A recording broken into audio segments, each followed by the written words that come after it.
کیا تراویح کے بغیر روزے صحیح ہوں گے؟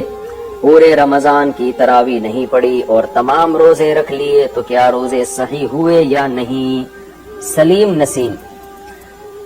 دیکھیں تراویح اگر کوئی نہ بھی پڑھے تو روزے اس کے بہرحال صحیح ہو جاتے ہیں، روزوں پہ فرق نہیں پڑتا، لیکن تراویح سنت مؤکدہ ہے، قابل ملامت ہے وہ شخص جو تراویح کی نماز نہیں پڑھتا، تو اس لیے تراویح بھی پڑھنی چاہیے۔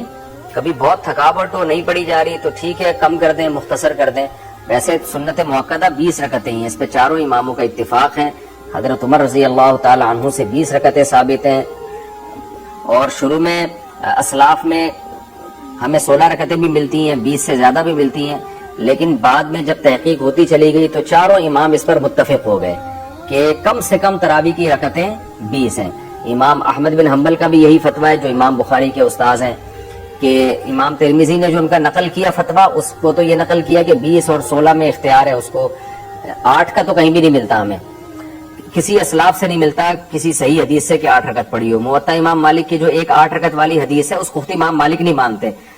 تو وہ مسترب حدیث ہونے کی وجہ سے وہ ضعیف حدیث ہے، تو موطا امام مالک میں بھی 20 رکعتوں کا تذکرہ ہے، اور بھی ہمیں بہت ساری روایات میں زیادہ تر میں 20 رکعتوں کا تذکرہ ہی ملتا ہے، اس لیے امت کا اس پر اجماع ہو چکا ہے کہ 20 رکعتیں۔ یہ اجماع ہونے کے بعد پھر اختلاف پیدا کیا ہے 20 سے کم، بعض لوگوں نے فتویٰ دیا کہ 20 سے کم، تو جب ایک دفعہ کسی مسئلے پر اجماع ہو جاتا ہے تو وہ قطعی چیز بن جاتی ہے، پھر اس میں اختلاف جائز نہیں ہوتا، کیونکہ صحیح حدیث سے یہ بات ثابت ہے کہ امت گمراہی پہ کبھی بھی جمع نہیں ہو سکتی، تو اس لیے آپ 20 رکعت تراویح پڑھا کریں۔ لیکن اگر آپ نہیں پڑھتے تو روزہ بہرحال آپ کا ہو جائے گا، لیکن روزے کی اہمیت تراویح سے کروڑہ گنا زیادہ ہے، کیونکہ روزہ تو بہرحال اسلام کا ایک رکن ہے، ایسا نہ ہو کہ تراویح نہ پڑھنے سے روزہ بھی چھوڑ دیں آپ۔